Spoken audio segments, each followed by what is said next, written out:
All right, guys, you're probably wondering the same thing I am. Why is everyone buying this specific TV stand? So I wanted to know the same thing. I've got a really large TV in my living room. Currently, it's on a TV. It's on like an entertainment thing, but I wanted to think about putting it on something else so I can have a little more flexibility there.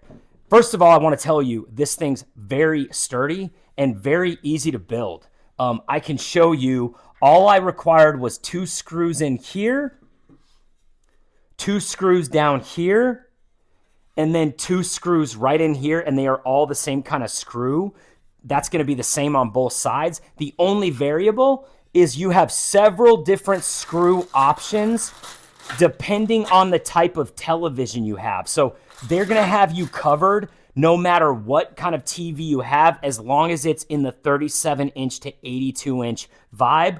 I always do, I don't know if about you guys, I always do my Amazon buying based on the selling acceleration and how popular a product is, because I just know the crowd's not going to steer me wrong. The crowd didn't steer me wrong in this situation. I highly recommend this.